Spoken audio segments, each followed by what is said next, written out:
Well then, as has already been mentioned, both in the children's talk and with Colin and Jenny in their prayers, 2020 was a year, wasn't it, of many surprises. For example, weren't we surprised that Bill Bailey won Strictly Come Dancing? That came as a bit of a surprise, didn't it? And who would have known at the beginning of 2020 that toilet rolls would have become such a precious commodity? But more seriously, and perhaps above all, the thing that surprised us, that was unexpected for us, was the widespread impact of the COVID virus. It was on the last day of 2019, December the 31st, that China actually alerted the World Health Organization to this new virus in Wuhan.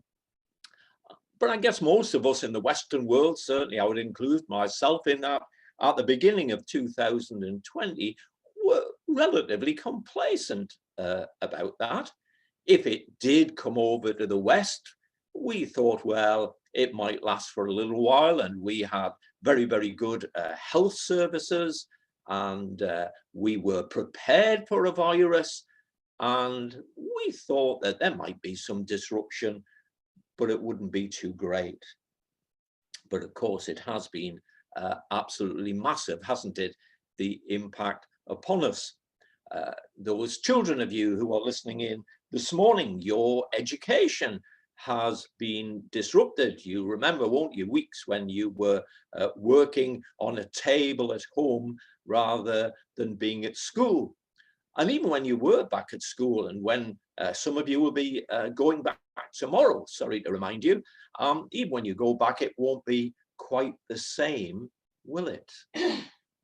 And in church, we've seen those disruptions. It's been different for us. It has been months since we've all been able to gather together physically.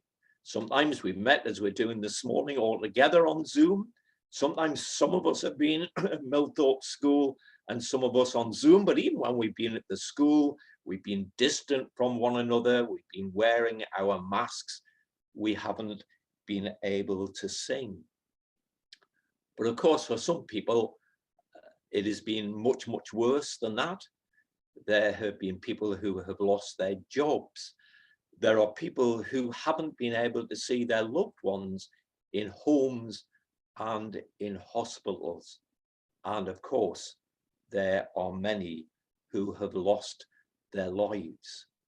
So it was an unexpected, a surprising year, and in many ways, a very sad year. And what can we expect from 2021? Well, I haven't had any conference with Colin and Jenny this morning over what they were going to pray about, but I couldn't help but smile as Jenny mentioned that favourite song of Colin and hers. I think it probably points to the fact that Janet and I are about the same age as them, that I'm going to quote from it just now as well. As we look towards 2021, what do we know that's going to happen this year? Well, frankly, we have no idea. As Jenny prayed and as that song began, I do not know what lies ahead the way I cannot see. I remember a good number of years ago, Janet and I hadn't long, or one of us at least hadn't long passed our driving test, and we were coming back from Huddersfield, from Janet's parents' home, coming back to Leeds, and as we were driving back, there was a thick, thick fog that came down. And as we thought we were approaching Odsal Top at Bradford, we really just had to turn off. We hoped we were turning off the main road and stop just to reorientate ourselves to see where we were. And indeed, I think we were one or two junctions earlier or later than we expected. But when I looked out, not only were we a bit lost, but there was a car that was actually on the Odsal roundabout who had obviously failed to see that at all. We could not see what lay ahead the way we cannot see. And frankly, if somebody doesn't know God as they look ahead into 2021, surely that is all that they can think. Perhaps you're in that situation, somebody who's listening in this morning. And in a sense, I suppose the rational way of looking at that is either to stick your head in a bucket, put your hands, your fingers in your ears, and just hope for the best, or to be desperately concerned about that. But, and there is a huge but for those of us this morning who are believers. As that song goes on to say, I know who holds the future, and he'll guide me with his hand.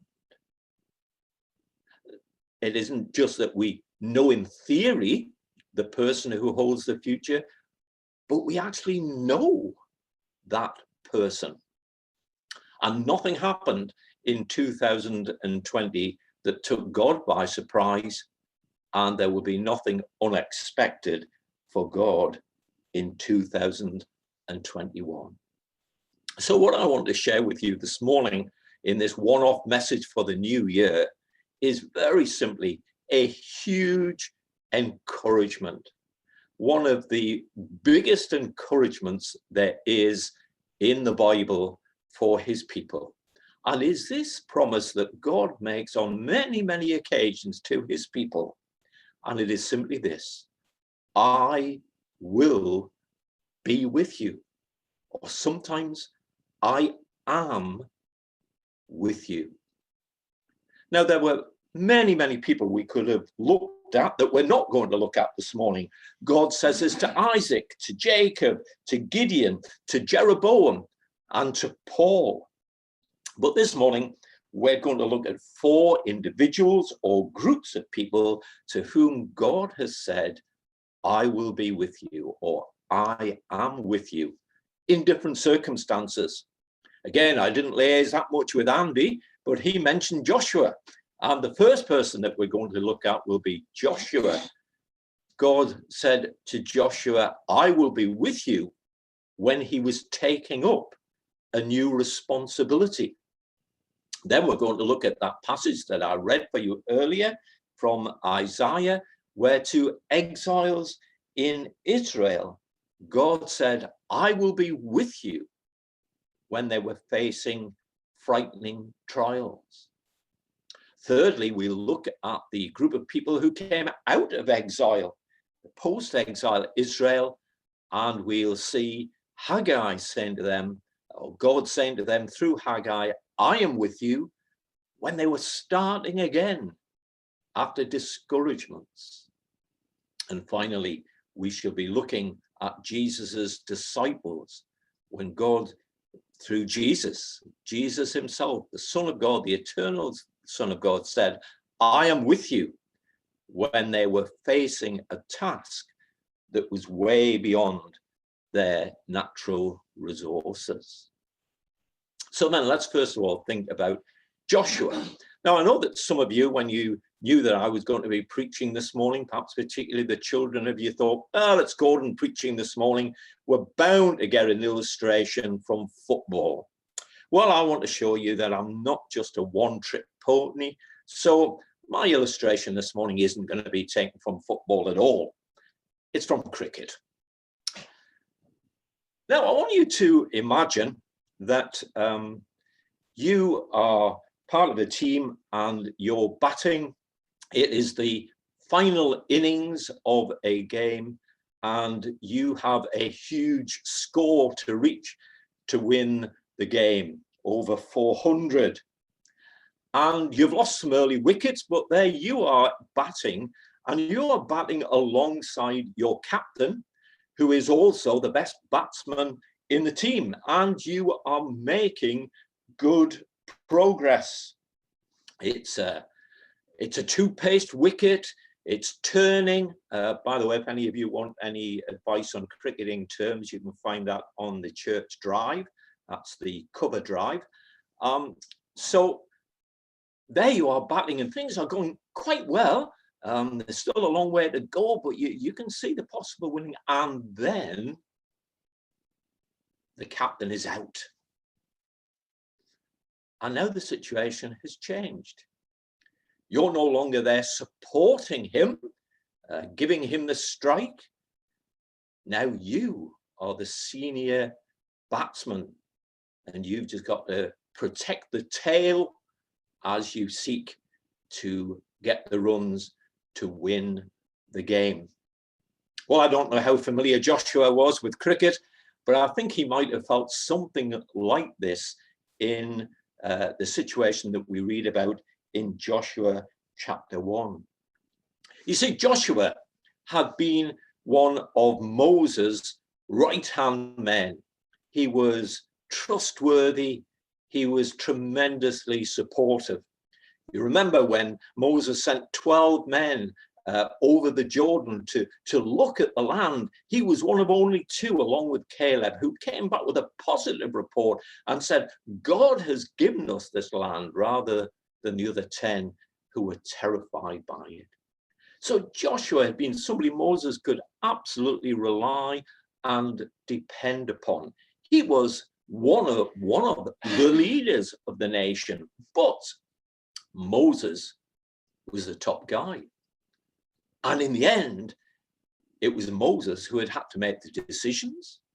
And when the people grumbled and became dismayed, it was Moses who tended to be the focus of all of their flack. But now things were changing. Moses had died, and it was Joshua who was going to have to take over. But God spoke to him and gave him this great promise. As I was with Moses, so I will be with you. I will never leave you nor forsake you. Interestingly, Moses himself had to be given that promise as well. When God spoke to him from the burning bush and told him to go to Egypt and lead the people out of Egypt, Moses had said, who am I? And who are my family that you should ask me to do this? I can't speak well. I'm hopeless. Choose somebody else. But God had said to Moses, I will be with you. And he was. He enabled Moses to bring the people out of Egypt, over the Red Sea, through the wilderness, and to the brink of the promised land. But he died at that point. And God then said to Joshua, as he had to take up this new daunting responsibility, as I was with Moses, so I will be with you. I will never leave you nor forsake you. And indeed, if you read through the book of Joshua, you will find he says that or something very similar to it on 12 occasions to Joshua. But what about us? Perhaps this is a situation we might face in the coming year, a new responsibility. It might be in our place of work. It might be within our families. I remember when being aged 40 when my dad died, and I suddenly became aware that I was the oldest male member then of the Frame family. And then 10 years or so ago when my mum died, becoming aware that now I was the oldest member of the Frame family. And in a sense, that brought a new sense of responsibility. But it may well be within the church. We look to see the church growing in the coming year. We look to see what we're doing, broadening and widening. And that may mean that some of you listening this morning will be asked to take on new things. Perhaps it will take you out of your comfort zone. But this is the promise that God makes to people who are taking on new tasks, daunting though they may be. I will be with you. I will never leave you nor forsake you.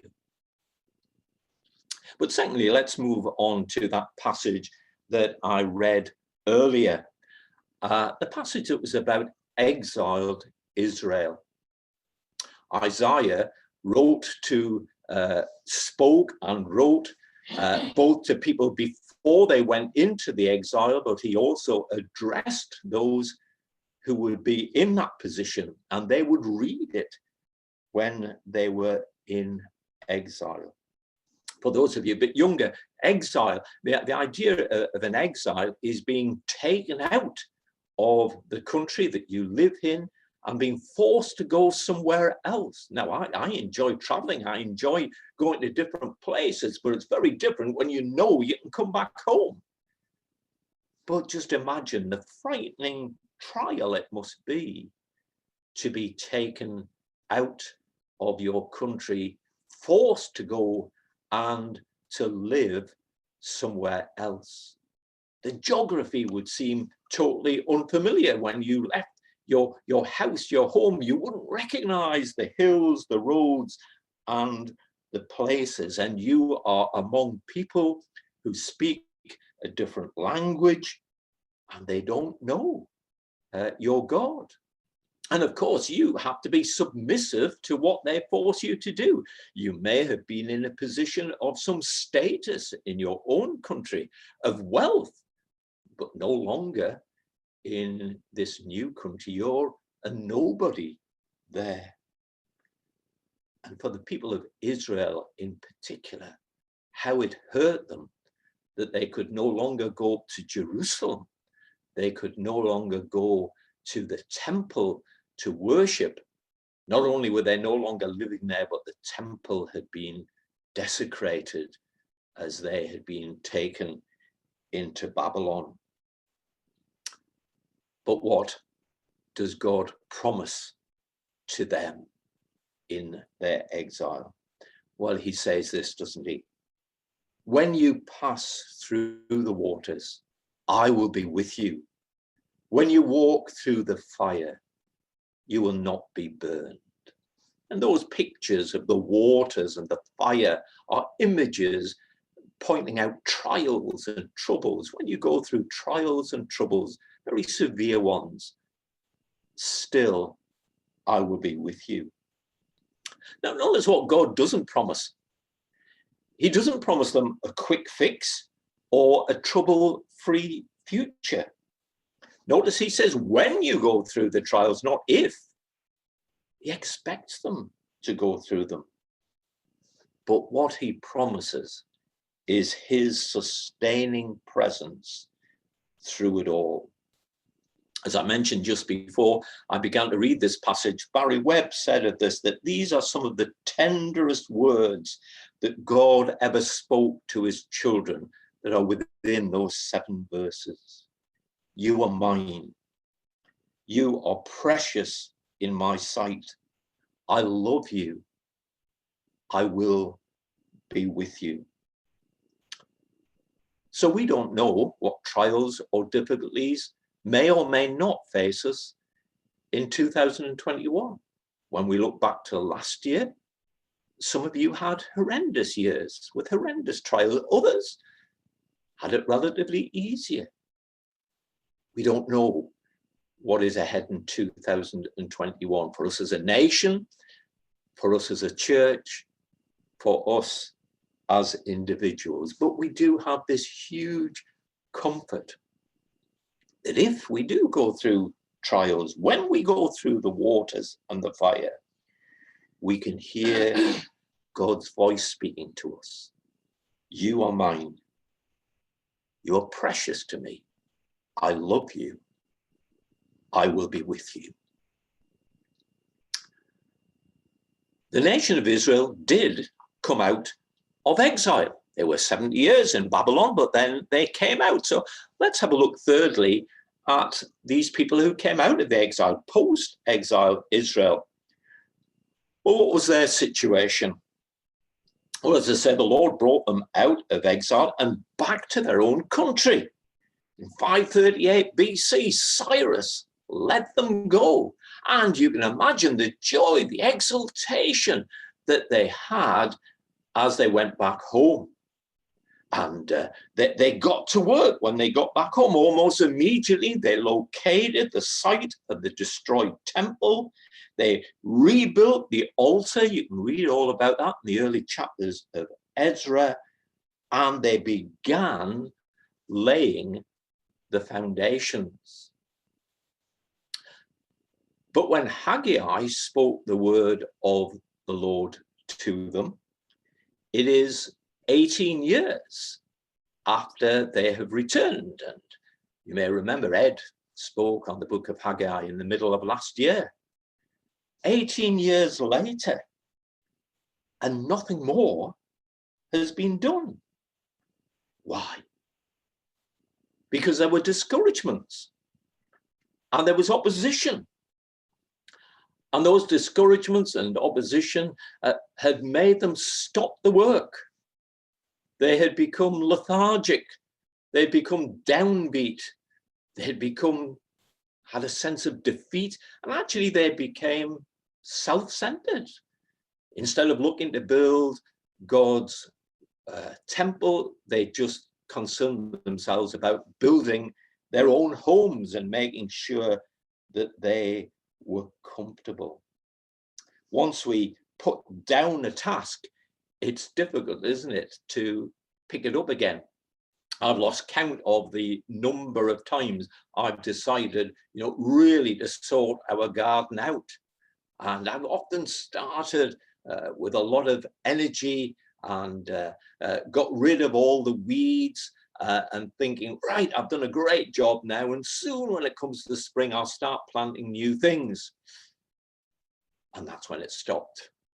I've laid down the tools, the energy, enthusiasm has gone. And of course, the weeds and the grasses begin to grow again. But into this situation, Haggai is called to speak, to stir up the people, to get back to work, to get back to God. And yes, with words of rebuke, but also with words of encouragement. And this word in particular, be strong, all you people of the land, declares the Lord, and work, for I am with you. Yes, you've had your discouragements. Yes, it hasn't been easy, but get back to work. I am with you. And again, perhaps that you can relate to that. Perhaps you at one time were extremely active in church life, whether in York or whether somewhere else. But somehow or the other, over the years, you've downed tools. Other things have preoccupied you. Indeed, perhaps you're even still doing the things, but you've become rather emotionally detached from them. Is God saying to you or to me, be strong, all you people of the land, declares the Lord, and work, for I am with you. Or perhaps the situation is that you are still doing your work in the church, but you've lost engagement with God. You've lost that personal walk with God. And remember the letter to the Ephesian church in Revelation chapter 2, where God says to them, he says, I see your work. I see all that you're doing. And in many ways, I'm pleased to see that. But I have got this against you. You've lost your first love. You've lost your love for me. And he calls them to repent and to turn to him. So then, I am with you, God says, and he would encourage you to return to him. But finally, let's look at the situation that faced Jesus's disciples at the point when Jesus is going to leave earth and return to heaven. The very last words that Matthew records Jesus speaking to his disciples at the end of the Gospels. And this is what he says to them. I'm sure they are words that are very well known to you. Go and make disciples of all nations, baptizing them in the name of the Father and of the Son and of the Holy Spirit, and teaching them to obey everything that I have commanded you.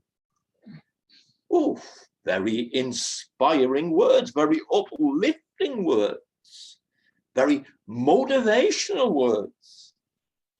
But I don't know if you've ever heard a motivational speaker and you're stirred up as you listen to them, but then when they stop speaking, when they go away, you think, well, yeah, that sounds absolutely great, but how do I do that? I mean, what an incredibly tough task that is that Jesus lays before them. Go and make disciples of all nations.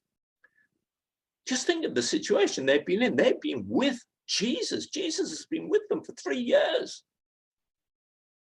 And yet they have seen many people actually turning back to their old ways.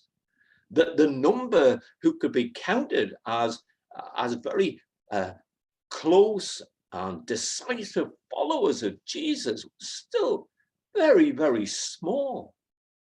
And they had hardly set foot out of Israel.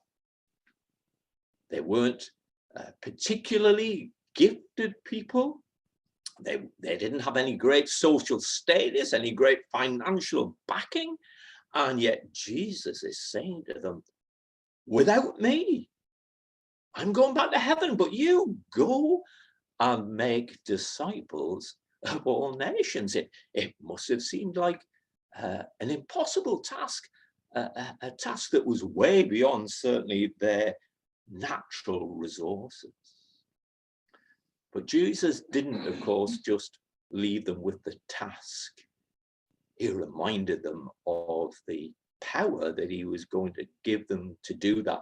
Immediately before this verse, Jesus has said, all authority has been given to me in heaven and on earth. And of course, I stopped my quoting from that before the last phrase. And surely I am with you always to the very end of the age. Jesus says, there's the motivation, but not only the motivation, there is the power to go about this task. I will have gone to heaven, but I will be with you. My spirit will be with you and will come to you. And you will be given the strength and enabling to do that task. And of course, if you read through the book of Acts, you'll see how these, the 12, with Matthias having replaced Judas, and then Paul, extraordinarily called to be an apostle, how they did indeed go out to all the known world and take the gospel, and they baptized people, they taught them to do everything that Jesus commanded them. But again, we may ask, with all of these cases, all right, you've spoken about Joshua, you've spoken about Israel in exile and post-exile Israel and Jesus's disciples, but is that still relevant to us? Well, notice what Jesus says at the end there. He doesn't say to those 12 disciples, and surely I am with you right up until your deaths. No, he says, surely I am with you always to the very end of the ages. In other words, I am with you, I am with my people right to the time that I come again.